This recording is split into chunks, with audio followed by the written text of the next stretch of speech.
Baik, Bismillahirrahmanirrahim. Assalamualaikum warahmatullahi wabarakatuh.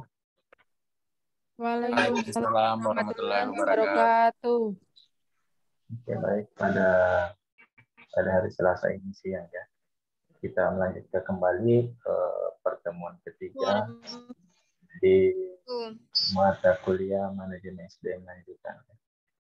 Di pertemuan ketiga ini kita akan membahas mengenai lingkungan kerja. Ya. Sebelum kita masuk ke definisi, kita bahas dulu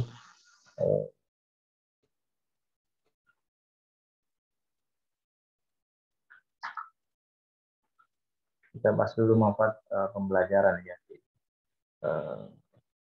di sesi ini. Yang pertama, diharapkan mahasiswa mampu memahami pengertian lingkungan kerja. Yang kedua, diharapkan mahasiswa mampu memahami faktor-faktor yang mempengaruhi lingkungan kerja. Yang ketiga, menjelaskan lingkungan kerja. Yang keempat, menjabarkan indikator lingkungan kerja. Yang kelima, memahami manfaat lingkungan kerja. Yang keenam, mengenai kepuasan kerja. Yang terakhir, faktor-faktor yang mempengaruhi kepuasan kerja. Selanjutnya di sini kita masuk ke definisi lingkungan kerja. Nah, yang pertama kita bahas mengenai definisi lingkungan kerja di sini menurut Nitishimoto ya dalam Nuraini 2013 pada halaman 1997. Di sini dia berpendapat bahwa lingkungan kerja adalah segala sesuatu yang ada di sekitaran karyawan dan dapat mempengaruhi dalam menjalankan tugas yang diembannya kepadanya. Misalnya AC, penerangan yang memadai, dan sebagainya. Selanjutnya ada menurut Siandi 2004 pada halaman 134. Di sini dia berpendapat bahwa lingkungan kerja adalah sesuatu yang ada di lingkungan para pekerja yang dapat mempengaruhi dirinya dalam menjalankan tugas seperti temperatur, kelembaban, ventilasi, penerangan, kegaduhan, kebersihan tempat kerja, dan memadai tidaknya alat-alat perlengkapan kerja. Nah, selanjutnya ada menurut Simajuntak tahun 2003, dia berpendapat bahwa lingkungan kerja dapat diartikan sebagai keseluruhan alat perkakas yang dihadapi lingkungan sekitarnya di mana seorang bekerja. Metode kerjanya sebagai pengaruh kerja yang baik sebagai perorangan maupun sebagai kelompok. Jadi dari keempat definisi lingkungan kerja, dari ketiga definisi lingkungan kerja ini dapat saya simpulkan bahwa lingkungan kerja adalah segala sesuatu yang ada di sekitar para pekerja atau karyawan yang dapat mempengaruhi kepuasan kerja karyawan dalam melaksanakan pekerjaan sehingga akan diperoleh hasil kerja yang maksimal, di mana dalam lingkungan kerja tersebut terdapat fasilitas kerja yang mendukung karyawannya dalam menyelesaikan tugas yang diembankan kepada karyawan guna meningkatkan kerja karyawan dalam suatu perusahaan. Jadi di sini dapat disimpulkan bahwa lingkungan kerja adalah segala sesuatu yang ada di sekitar karyawan ya, yang dapat mempengaruhi kepuasan kerja. Biasanya di sini ada lingkungan fisik dan lingkungan non fisik ya. Nanti kita akan bahas lebih dalam dalam melaksanakan pekerjaan sehingga dapat memperoleh hasil yang maksimal. Jadi dalam lingkungan kerja ini juga terdapat fasilitas kerja ya. Itu kalau fasilitas itu biasanya berbentuk fisik ya. Sementara misalnya non fisik itu bisa saja dari karyawan, teman sejawat, atau bisa juga dari pimpinan. Oke, selanjutnya ada faktor-faktor yang mempengaruhi lingkungan kerja. Ya. Di sini yang pertama ada menurut Segian ya 2006 halaman 63. Yang pertama dia berpendapat bahwa faktor yang pertama mempengaruhi lingkungan kerja adalah bangunan tempat kerja. Jadi bangunan, ruangan, gedung, dan lain sebagainya itu mempengaruhi faktor yang mempengaruhi lingkungan kerja. Yang kedua, ruang kerja yang lega. Jadi kecil besarnya tempat seseorang bekerja itu juga pasti mempengaruhi lingkungan kerja ya. Yang ketiga, ventilasi pertukaran udara. Jadi adanya sirkulasi udara yang masuk ya, serta yang keluar, terus ada proses pergantian, itu juga mempengaruhi faktor yang mempengaruhi lingkungan kerja. Yang keempat, tersedianya tempat-tempat ibadah keagamaan. Jadi misalnya yang beragama Islam ya, misalnya ada musola atau masjid di tempat kerja ya. Yang ketiga, tersedia sarana angkutan khusus maupun umum untuk karyawan nyaman dan mudah. Jadi misalnya adanya fasilitas-fasilitas kendaraan seperti misalnya mobil dinas atau motor dinas yang disiapkan oleh perusahaan tempat bekerja ya. Selanjutnya ada menurut Sadarmayanti dalam bulan 2011. Di sini dia membagi dua, ada lingkungan fisik dan lingkungan kerja non fisik ya. Yang pertama ada faktor lingkungan fisik seperti pewarnaan ya. Pewarnaan bagaimana cat, dinding di dalam ruangan tersebut. Ada penerangan, ada lampu, seperti lampu ya. Tentunya lampu yang redup juga mempengaruhi atau buruk bagi para pekerja misalnya. Yang ketiga ada udara, ya bagaimana keadaan atau kelembapan udara di situ. Suara bising misalnya ya, itu semua lingkungan fisik itu. Ada suara bising, ruang gerak ya, ruang gerak ini terkait dengan luas sempitnya ruangan. Yang selanjutnya ada keamanan tempat bekerja ya, misalnya security dan sebagainya. Ada kebersihan, misalnya dalam setiap hari sampah di ruangan tersebut harusnya selalu dibersihkannya. Yang kedua, yang selanjutnya menurut Sadarmayanti dalam bulan 2011 ada lingkungan non fisik ya. Lingkungan non fisik seperti struktur organisasi ya. Kalau kita bicara struktur kerja ya, struktur organisasi ini ya bagaimana pola ya dari pimpinan ke bawahan begitu sebaliknya.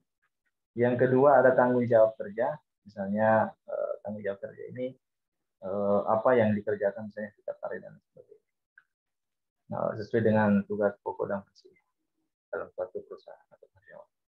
Yang ketiga perhatian dan dukungan pimpinan.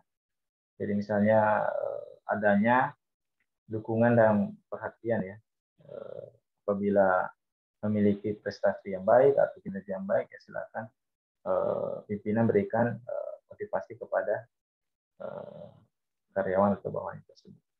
Yang keempat kerjasama antar kelompok. Jadi misalnya antar bagian atau antar kelompok atau antar tim yang melakukan kerjasama untuk mencapai tujuan tertentu. Yang kelima kelancaran komunikasi. Jadi bagaimana selalu menjaga hubungan komunikasi antar rekan sejawat, antar pimpinan, ya, antar bawahan dan sebagainya. Selanjutnya ada faktor masih faktor yang pengaruh lingkungan kerja menurut Suatno dan Priasa 2011 pada halaman 103. Di sini dia membagi dua juga, ya, bagi dua ada faktor fisik dan faktor fisikis. Ya. Nah, yang pertama faktor fisik. Faktor yang pengaruhi lingkungan kerja yang pertama adalah faktor fisik terdiri dari rencana ruang kerja, meliputi kesesuaian pengaturan dan tata letak peralatan kerja. Hal ini berpengaruh besar terhadap kenyamanan dan ketertiban kerja karyawan. Yang kedua, rencana pekerjaan, meliputi peralatan kerja, prosedur kerja, ataupun metode kerja. Peralatan kerja yang tidak sesuai dengan pekerjaannya akan mempengaruhi kesehatan hasil kerja karyawan. Yang ketiga, kondisi lingkungan kerja. Penerangan dan kebisingan sangat berpengaruh dengan kenyamanan para pekerja dalam bekerja. Sirkulasi udara, suhu ruangan, dan penerangan yang sesuai sangat mempengaruhi kondisi seseorang dalam menjalankan tugasnya. Ya. Yang keempat di sini adalah visual privasi ya, atau aksiotikal privasi. Dalam tingkat pekerjaan tertentu membutuhkan tempat kerja yang dapat memberikan privasi bagi karyawan. Yang dimaksud privasi di sini adalah sebagai keleluasaan pribadi terhadap hal-hal yang menyangkut dirinya atau kelompoknya. Sedangkan akses vertikal privasi berhubungan dengan pendengaran ya. Misalnya dalam suatu ruangan ya, adanya biasa kan kita lihat ada sekat-sekat ya meja antar karyawan ya. Yang kedua ada faktor fisikis. Ya, faktor fisikis di sini terdiri dari pekerjaan yang berlebihan ya. Pekerjaan yang berlebihan dengan waktu yang terbatas atau mendesak dalam menyelesaikan suatu pekerjaan akan menimbulkan penekanan dan ketegangan terhadap karyawan sehingga hasil yang didapat kurang maksimal ya. Misalnya adanya beban kerja, adanya proyek yang harus diselesaikan sampai besok misalnya ya, sehingga membutuhkan waktu luang sampai malam bahkan sampai dini hari untuk mengerjakan.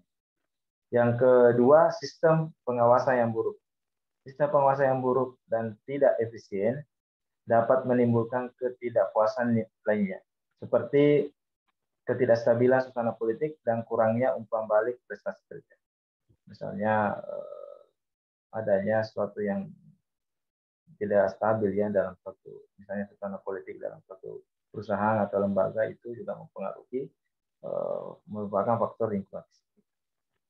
Yang ketiga, frustasi. Frustasi dapat berdampak pada bertambahnya usaha pencapaian tujuan, misalnya harapan perusahaan tidak sesuai dengan harapan karyawan. Apabila hal ini berlangsung terus-menerus, akan menimbulkan frustasi bagi karyawan. Ya, misalnya pembayaran gaji tidak sesuai dengan apa yang dijanjikan ya, atau apa yang dikerjakan.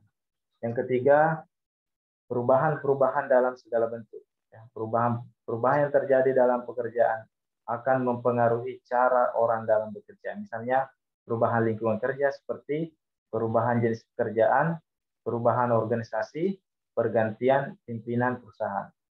Jadi misalnya ada pergantian pimpinan, ada perubahan organisasi, itu juga termasuk faktor yang mempengaruhi lingkungan kerja karyawan. Yang terakhir ada perselisihan antar pribadi dan kelompok. Hal ini terjadi apabila kedua belah pihak mempunyai tujuan yang sama dan bersaing untuk mencapai tujuan tersebut. Perselisihan ini dapat berdampak negatif, yaitu terjadinya perselisihan dalam berkomunikasi, kurangnya kekompakan dan kerjasama. Sedangkan dampak positifnya adalah adanya usaha positif untuk mengantisipasi perselisihan di tempat kerja. Di antaranya persaingan, masalah status, atau perbedaan antar individu. Jadi perselisihan ini ada dua ya, ada yang positif, ada yang negatif. Ya, misalnya kalau yang negatif tadi terjadinya perselisihan dalam berkomunikasi. Terus untuk yang positifnya misalnya adanya kenaikan pangkat atau jabatan berdasarkan persaingan yang dilakukan. Jadi di sini lingkungan kerja fisik maupun fisikis, keduanya sama pentingnya dalam sebuah organisasi. Kedua lingkungan kerja ini tidak bisa dipisahkan. Apabila perusahaan hanya mementingkan satu jenis lingkungan kerja saja, tidak akan tercermin lingkungan kerja yang baik, dan lingkungan kerja yang kurang baik dapat menuntut tenaga kerja dan waktu yang lebih banyak dan tidak mendukung diperolehnya rencana sistem kerja yang efisien dan akan menyebabkan perusahaan tersebut mengalami penurunan produktivitasnya. Jadi misalnya dalam satu perusahaan hanya mementingkan lingkungan kerja yang fisikisnya ya, oke sudah bagus sumber dayanya dan lain sebagainya, tapi tidak ada ruangan ya atau fasilitas yang mendukung itu, tentu juga itu akan berpengaruh ya, begitu pun sebaliknya. Selanjutnya ada aspek lingkungan kerja. Di sini ada 3 ya, menurut Simanjuntak 2003 ini. Yang pertama, aspek lingkungan kerja ini dapat dibagi menjadi 3 atau disebut juga aspek pembentukan lingkungan kerja ya. Yang pertama ada pelayanan kerja. Nah, pelayanan kerja merupakan aspek terpenting yang harus dilakukan oleh setiap perusahaan terhadap tenaga kerja. Pelayanan yang baik dari perusahaan akan membuat karyawan lebih bergairah dalam bekerja, mempunyai rasa tanggung jawab dalam menyelesaikan pekerjaannya, serta dapat terus menjaga nama baik perusahaan melalui produktivitas kerjanya dan tingkah lakunya. Jadi di sini ada 3 ya. Ada yang pertama ada pelayanan makanan dan minuman. Jadi pelayanan kerja ini harus diperbaiki oleh perusahaan. seperti pelayanan minuman, ada pelayanan kesehatan, seperti BPJS Kesehatan, Ketenagakerjaan, dan lain. Yang ketiga, pelayanan kamar kecil, kamar tempat kerja, dan sebagainya. Misalnya ada kamar kecil yang disediakan setiap ruangan, ya, apalagi di dalam satu ruangan itu memiliki jumlah karyawan yang banyak, misalnya karena luas tempat kerjanya. Yang kedua, kondisi kerja. Kondisi kerja sebaiknya diusahakan oleh manajemen perusahaan sebaik mungkin agar timbul rasa aman dalam bekerja untuk karyawannya. Kondisi kerja ini meliputi penerangan yang cukup, suhu udara yang tepat, kebisingan yang dapat dikendalikan, pengaruh warna, ranah gerak yang diperlukan, dan keamanan kerja karyawan. Ya, jadi kondisi kerja ini harusnya diperhatikan oleh setiap pimpinan ya atau perusahaannya, bagaimana menjaga penerangan yang cukup, suhu udara, sampai kepada keamanan, ya harus diperhatikan. Yang selanjutnya ada hubungan karyawan. Hubungan karyawan akan sangat menentukan dalam penghasilan produktivitas kerja. Hal ini disebabkan karena adanya hubungan antar motivasi serta semangat dan kegairah kerja. Dengan hubungan yang kondusif antara sesama karyawan dalam bekerja, ketidakserasian antar hubungan dan karyawan dapat menurunkan motivasi dan kegairahan yang mengakibatkan dapat menurunnya produktivitas kerja. Jadi hubungan antar karyawan ini harus tetap dijaga.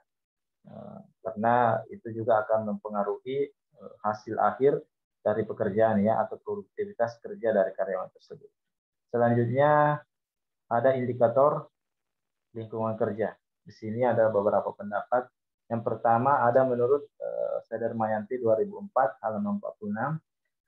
Dia membagi ada 10 di sini, ada penerangan, cahaya, tempat kerja, temperatur, suhu udara di tempat kerja, kelembapan udara di tempat kerja, sirkulasi udara di tempat kerja, getaran mekanis di tempat kerja, bau tidak sedap di tempat kerja, tata warna di tempat kerja, dekorasi tempat kerja. Dekorasi tempat kerja ini berkaitan dengan susunan ya atau letak suatu benda di dalam suatu ruangan. Yang ke-9, musik di tempat kerja, keamanan di tempat kerja. Selanjutnya di sini yang sebelah kanan ini menurut dia dalam Nuraini 2013 dia membagi 3 ya, dia membagi 4. Yang pertama ada cahaya. Nah, cahaya penerangan yang cukup memancarkan dengan tepat akan menambah efisiensi kerja para karyawan atau pegawai karena mereka dapat bekerja dengan lebih cepat, lebih sedikit menambah kesalahan, dan matanya tidak lekas menjadi lelah. Jadi pencahayaan yang juga dalam satu ruangan ini perlu diperhatikan. Yang kedua ada warna. Merupakan salah satu faktor yang penting untuk memperbesar efisiensi kerja para karyawan. Khususnya warna akan mempengaruhi keadaan jiwa mereka dalam memakai warna yang tepat pada dinding ruangan atau alat-alat lainnya. Kegembiraan dan ketenangan bekerja para karyawan akan terpelihara. Misalnya dia suka warna-warna tertentu dalam suatu ruangan, ya silakan disesuaikan ya atau dicat dengan warna yang disukai di ruangan tersebut. Yang ketiga udara. Nah, mengenai faktor udara yang sering sekali adalah suhu udara dan banyaknya uap air pada udara gitu ya. Misalnya dalam suatu ruangan juga kalau terlalu dingin sekali ya, misalnya pendingin ruangannya itu juga terkadang orang yang di dalam itu menggigil ya. Begitupun sebaliknya, kalau misalnya AC-nya tidak di posisi misalnya di angka 25 atau 23, nah itu juga akan mempengaruhi ya kelembapan udara. Yang keempat ada suara. Untuk mengatasi terjadinya kegaduhan, perlu pikirkan letak alat-alat yang memiliki suara yang keras seperti mesin ketik pesawat, telepon, parkir motor, dan lain-lain. Pada ruangan khusus semoga tidak mengganggu pekerjaan lain dalam melakukan tugasnya. Jadi misalnya ada suara mesin ya, ada tempat lewat kendaraan, motor, dan lain sebagainya, itu ditempatkan misalnya di ruang khusus. Dan kalau perlu gedung yang ditempati bekerja jauh dari misalnya jalan poros dan lain sebagainya.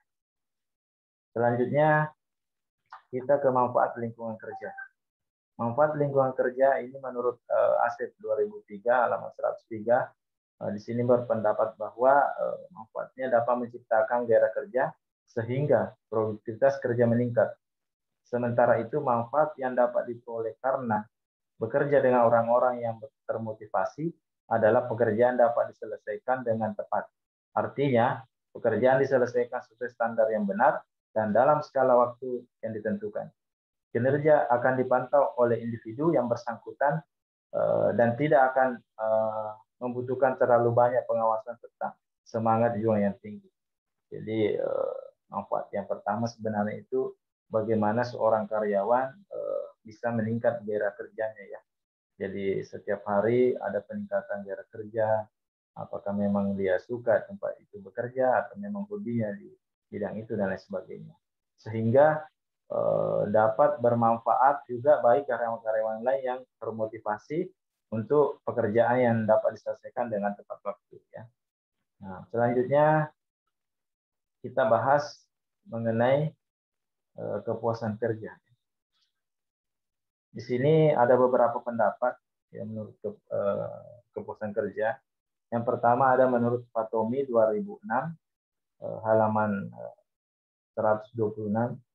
Di sini berpendapat bahwa kepuasan kerja adalah sikap emosional yang menyenangkan dan mencintai pekerjaannya. Sikap ini dicerminkan oleh moral kerja, kedisiplinan dan prestasi kerja.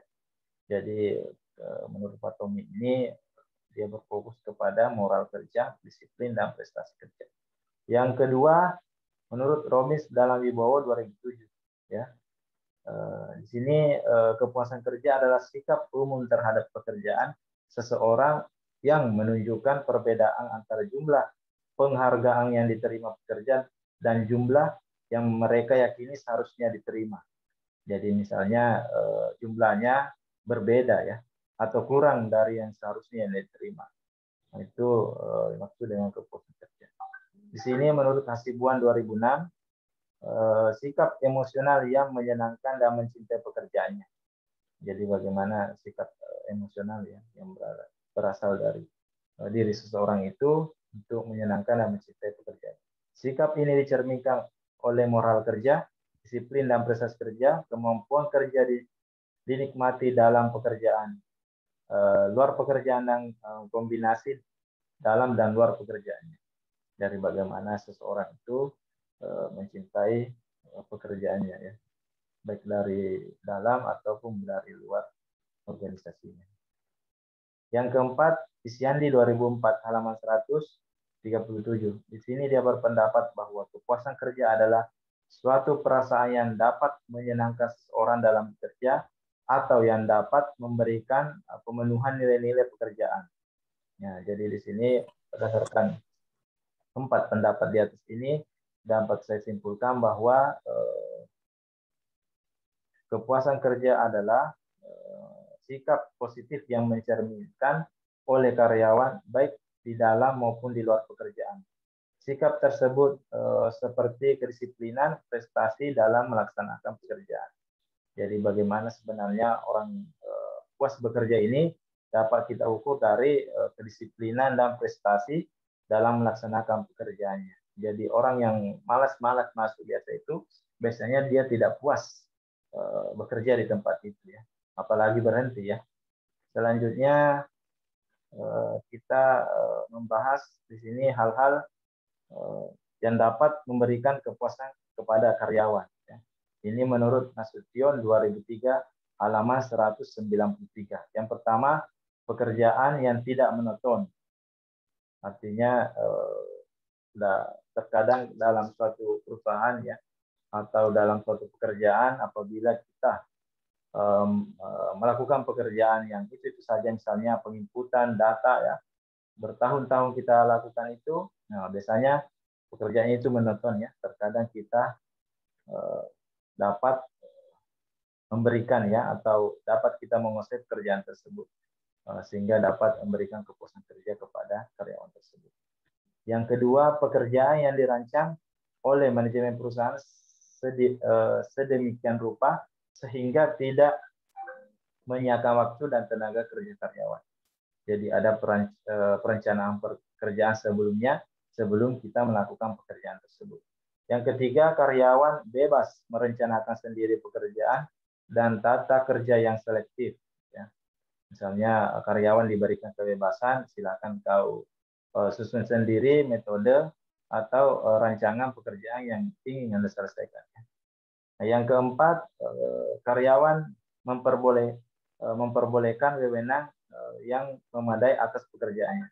Karyawan memperbolehkan wewenang yang memadai atas pekerjaannya. Jadi adanya wewenang yang diberikan kepada karyawan. Misalnya ingin memutuskan sesuatu, ya silakan dilanjutkan ya. Itu salah satu contohnya. Yang kelima, karyawan menyelesaikan pekerjaan harus memperoleh pengakuan atas hasil karyanya dan mendapat kesempatan untuk berkembang. Jadi misalnya ada prestasi atau ada kinerja yang dicapai oleh seseorang, silakan berikan pengakuan ya terhadap pekerjaannya. Atau misalnya bisa diberikan dalam bentuk promosi jabatan dan lain sebagainya, atau bisa bentuk penghargaan atau reward yang diberikan kepada karyawan tersebut. Yang keenam, karyawan merasa tidak diawasi dengan ketat. Ya, misalnya terkadang juga kita yang bekerja di suatu kantor ya, apalagi misalnya bosnya agak killer ya. Terkadang juga kita agak kurang konsentrasi ya kalau misalnya pimpinan atau manajer tersebut ada di ruangan kita ataukah selalu mengawasi kita dan lain sebagainya. Yang ketujuh, pekerjaan menyediakan umpan balik dari atas tanpa menyebabkan rasa sakit hati dan kecewa. Jadi misalnya ada reward, ada teguran yang diberikan kepada karyawan, ya silakan pimpinan atau manajer silakan sampaikan dengan baik ya, tanpa harus menyakiti hati atau merasa kecewa orang yang tersampaikan tersebut. Selanjutnya, ada faktor-faktor yang mempengaruhi kepuasan kerja. Ya, faktor-faktor yang mempengaruhi kepuasan kerja. Yang pertama di sini menurut Hasibuan 2006 ya. Yang pertama, balas jasa yang adil dan layak. Balas jasa yang adil dan layak. Jadi adanya gaji ya atau insentif yang diberikan ya sesuai dengan tingkat atau kinerja yang telah dicapai. Yang kedua, penempatan yang tepat sesuai dengan keahliannya. Ya kalau ini penempatan yang sesuai ya, saya kira mungkin teman-teman sudah pahamnya. Artinya misalnya kalau dia bagian keuangan atau sarjana keuangan, silakan ditempatkan di bagian keuangan. Dia bagian pemasaran, sarjana pemasaran, silakan ditempatkan di bagian pemasaran dan lain sebagainya. Yang ketiga, berat ringannya pekerjaan. Terkadang juga antara si A dengan si B memiliki beban atau beban kerja yang berbeda. Sementara gaji yang diterima adalah sama. Ini juga terkadang yang mempengaruhi keputusan kerja. Yang keempat, suasana dan lingkungan pekerjaan. Jadi suasana ya, kondisi lingkungan pekerjaan juga ini ya, bagaimana lingkungan fisik sampai dengan lingkungan psikis tadi sudah kita bahas, pengaruhi kepuasan kerja. Yang kelima, peralatan yang menunjang pelaksanaan pekerjaan. Jadi misalnya dalam melakukan pekerjaan tersedianya peralatan yang seperti mau print ada printer, mau melakukan perjalanan ada kendaraan yang disiapkan atau disiapkan untuk disewakan kendaraan dan sebagainya. Yang keenam, sikap pemimpin dalam kepemimpinannya. Sikap pemimpin dalam kepemimpinannya. Jadi bagaimana seorang pemimpin harus tahu ya membawa dirinya bahwa saya sedang memimpin di perusahaan ini ya. Jadi bagaimana bisa meningkatkan atau melaksanakan tujuan dan visi misi dari perusahaan tersebut. Yang ketujuh, sifat pekerjaan monoton atau tidak. Ya, sikap pekerjaan monoton atau tidak. Jadi bagaimana suatu pekerjaan yang dikerjakan ya tidak itu terus ya, misalnya mungkin perlu juga perpindahan tempat dan lain sebagainya dalam suatu bekerja. Selanjutnya ada faktor-faktor kepuasan kerja. Ini menurut Isyandi. Nah, ini ada dua ya. Ada di halaman 145 dan di halaman 146. Yang pertama ada faktor pergantian pegawai. Kepuasan kerja yang tinggi, lebih tinggi berkaitan dengan tinggi rendahnya tingkat pergantian karyawan, begitu pula sebaliknya. Karyawan yang kurang puas biasanya pergantiannya akan tinggi. Ya, misalnya karyawan tersebut tidak diganti, ya, tentu pasti bisa jadi karena karyawan tersebut puas di tempat kerjanya. Tapi ketika selalu diganti-ganti, kemungkinan karyawan itu tidak puas di tempat kerjanya. Yang kedua, ketidakhadiran. Karyawan yang kurang puas cenderung ketidakhadirannya tinggi dan ketidakhadirannya yang tidak jelas. Ya, mungkin teman-teman yang sudah kerja di kantor, apalagi mungkin sebagai PTT, mungkin terkadang pernah ya atau merasakan hal tersebut. Yang ketiga, usia. Usia cenderung karyawan yang lebih tua merasa puas daripada karyawan yang berumur yang lebih muda. Hal ini disebabkan karena karyawan yang berumur lebih tua akan berpengalaman dalam menyesuaikan diri dengan lingkungan pekerjaan. Sementara karyawan yang lebih muda biasanya mempunyai harapan yang lebih baik mengenai dunia kerja, sehingga apabila terjadi kesenjangan dapat menyebabkan mereka tidak puas. Jadi misalnya terkait dengan usia ini ya, seorang yang berumur lebih tua biasanya lebih puas bekerja di tempat itu ya, dibanding dengan seorang yang lebih muda. Biasanya dia akan mencari ya dunia kerja yang lebih bagus atau lebih cocok dengan apa yang dia kerjakan. Yang keempat, tingkat pekerjaan. Karyawan yang memiliki tingkat pekerjaan lebih tinggi cenderung merasa lebih puas daripada pekerjaan ini lebih menunjukkan kemampuan kerja yang lebih baik dan juga mempunyai penghasilan yang lebih baik dan sebaliknya. Jadi misalnya karyawan yang mempunyai jabatan ya, seperti seorang manajer atau wakil-wakil manajer, tentunya dia akan lebih puas bekerja di tempat tersebut karena dia sebagai seorang pimpinan. Ya, begitupun sebaliknya, ketika dia seorang staff, dia biasanya cenderung tidak puas terhadap pekerjaannya. Yang kelima, ukuran organisasi. Ukuran organisasi dapat mempengaruhi kepuasan kerja karyawan karena besar kecilnya organisasi berhubungan koordinasi, komunikasi, dan prestasi karyawan. Jadi ukuran organisasi biasanya besar kecilnya organisasi juga ini pengaruh ya. Semakin besar suatu organisasi, tentu tingkat kepuasan kerjanya akan juga semakin tinggi ya. Begitupun sebaliknya, organisasi yang kecil ya biasanya cenderung tidak puas terhadap pekerjaannya. Yang selanjutnya di sini sebelah kanan ini ada yang halaman 146 ya. Ada 3 faktor ini. Yang pertama ada faktor pegawai. Faktor pegawai yaitu seperti kemampuan cara kerja, minat, kesehatan, dan disiplin kerja. Jadi untuk faktor pegawai itu ada kemampuan cara kerja, bagaimana seorang melakukan pekerjaannya, minat, kesehatan, dan disiplin dalam bekerja. Apakah dia selalu masuk tepat waktu dan lain sebagainya. Yang kedua, faktor lingkungan kerja, yaitu teman sejawat, kompensasi atau imbalan, dan keadaan fisik ruangan. Jadi faktor lingkungan kerja ini dipengaruhi misalnya bagaimana hubungan antara teman sepekerjaan ya atau sejawat, ada kompensasi, terus atau imbalan, dan ada keadaan fisik di ruangan.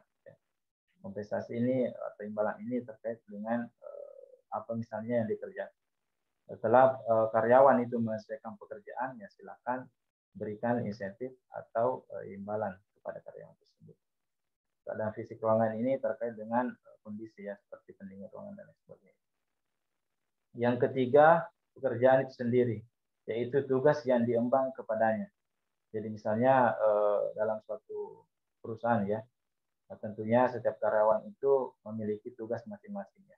Jadi bagaimana seorang karyawan itu mampu melaksanakan atau menjalankan tugas yang diberikan kepadanya. Selanjutnya